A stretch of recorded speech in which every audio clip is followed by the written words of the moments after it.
এতক্ষণ আমরা যে পরীক্ষাটা করতেছিলাম এই আমাদের ডিভাইসটার নাম কি? Digital electronics multimeter. ঠিক আছে, এই মিটারের মাধ্যমে আমরা যে পরীক্ষা নিরীক্ষাগুলো করি না সার্কিট বোর্ডে, এই টেস্টের একটা নাম আছে। এই টেস্টের কি নাম আমরা জানি? এই টেস্টের নাম বলা হইতেছে কোল্ড টেস্ট অথবা কোল্ড মেথড টেস্ট। তার মানে হচ্ছে যখন এই মাল্টিমিটারের মাধ্যমে আমরা সার্কিট বোর্ডে পরীক্ষা নিরীক্ষা করব, এই টেস্টগুলোকে বলা হচ্ছে কোল্ড টেস্ট। ঠিক আছে, যা ভ্যালু পাবেন এগুলো বলা হইতেছে কোল্ড টেস্টের মাধ্যমে আপনি যে ভ্যালুগুলো পাইতেছেন। কেন কোল্ড টেস্ট বলা হইতেছে? সার্কিট বোর্ডে যখন আমরা মাল্টিমিটারের মাধ্যমে পরীক্ষা করি, সার্কিট বোর্ডের অ্যাকচুয়ালি কোনো আমরা বার্ন করার মতো কোনো অপশন থাকে না। ঠিক আছে, বা সার্কিট বোর্ডে ম্যাক্সিমাম ওয়েতে কোনো ক্ষতি হয় না। কিন্তু ডিসি পাওয়ার সাপ্লাই দিয়ে যখন আমরা পরীক্ষাগুলো করব, এর আবার নাম চেঞ্জ হয়ে যাবে, তখন এটা হয়ে যাবে হট টেস্ট। ঠিক আছে, বা হট মেথড। কারণ হচ্ছে সার্কিট বোর্ডে আপনি অতিরিক্ত ভোল্টেজ রেগুলেট করতে পারেন। এটা হইতে পারে আপনার মানে না জানার কারণে, অথবা খেয়াল করেন নাই, ভুলবশত হয়ে গেছে।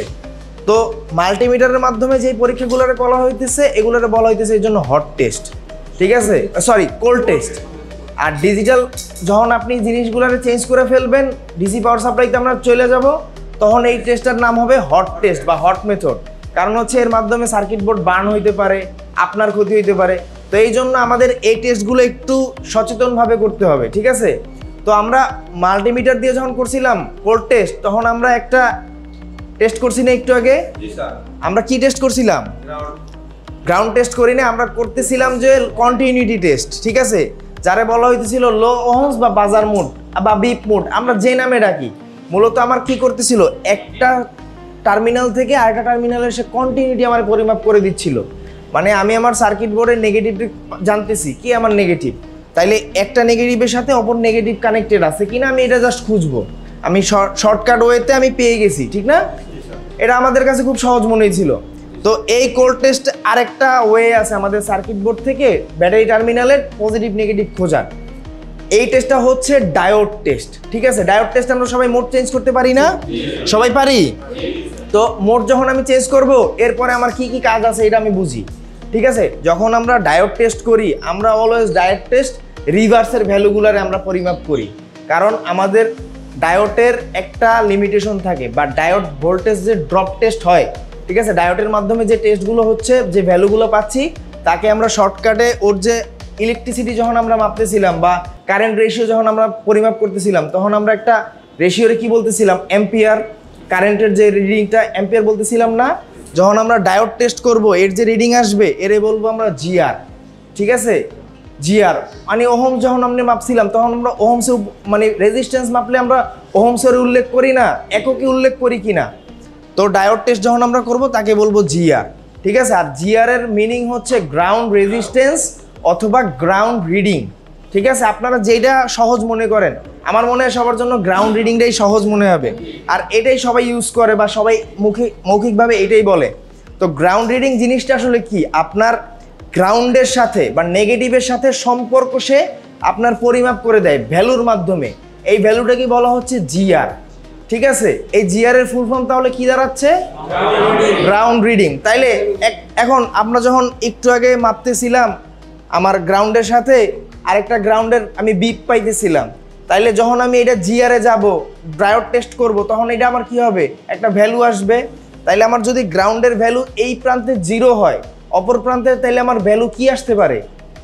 ডায়োড টেস্টে 0 আসবে না, ওর তো চেঞ্জ হওয়ার কথা না, কারণ আমি এই ডায়োড মানে লো ওহমসেও তো বিপ পাইতেছিলাম, তাইলে আমার ডায়োড টেস্টেও তো 0 0 আসার কথা।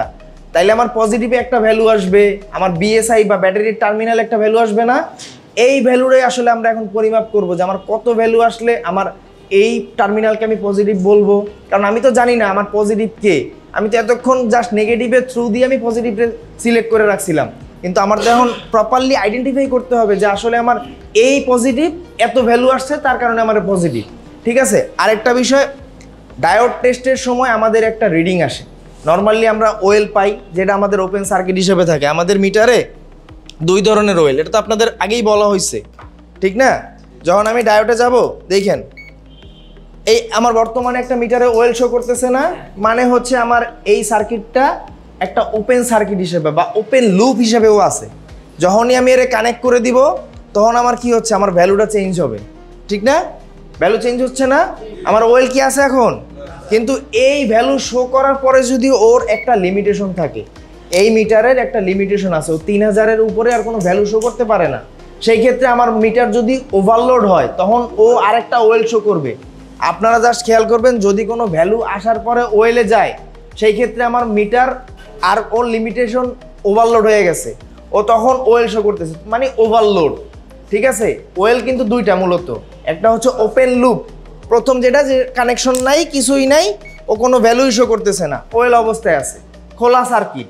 আর যখনই আপনি কানেকশন দিবেন কোনো ভ্যালু শো করতেছে, এরপরে যখন ওয়েল হবে তখন এটা হবে ওভারলোড। বিষয়টা কি বুঝতে পারছি? তাইলে আমরা ডায়োড টেস্ট সবসময় রিভার্সে করি, আমরা ফরওয়ার্ড রিভার্স পারি না। ফরওয়ার্ড কি, আমার প্লাসের সাথে কোন প্রপ কানেক্ট হবে, প্লাস বা পজিটিভ লাইন কানেক্ট হবে। আর রিভার্সে যদি যাইতে চাই তখন আমার কি হবে, প্লাসের সাথে মাইনাস। এই বিষয়টা আমরা বুঝতে পারছি না? তাইলে এখন যদি আমি বলি যে রিভার্সে আপনি একটা রিডিং দেখেন বা জিআর ভ্যালু দেখেন, তাইলে কি আমরা নর্মালি মাল্টিমিটার সিলেক্ট করে রিভার্সে মাপতে পারবো, ফরওয়ার্ডে মাপতে পারবো? এখন কত ভ্যালু আসলে কি হবে না হবে এটা আমি পরেই জানি, আগে আমি এই জিনিসটা কি বুঝতে পারছি কিনা এটা আমার শিওর করেন, যে আমি ডায়োড টেস্টে কিভাবে যাই আমি বুঝতে পারছি, ডায়োডের মাধ্যমে যে ভ্যালুটা আসে ওরে আমি কি নামে রাখবো এটা আমি জানতে পারতেছি।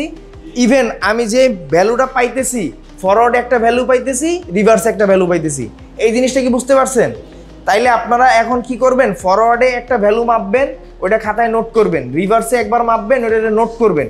এরপরে কি ভ্যালু পাইলে আমার পজিটিভ, কি ভ্যালু পাইলে আমার ব্যাটারি ডেটা, এটা আমরা নিজেরাই আইডেন্টিফাই করব। ঠিক আছে, তাইলে আপনারা এখন প্র্যাকটিক্যালি জিনিসগুলো বুঝতে তো পারছেন সবাই, তাইলে এখন শুরু করেন।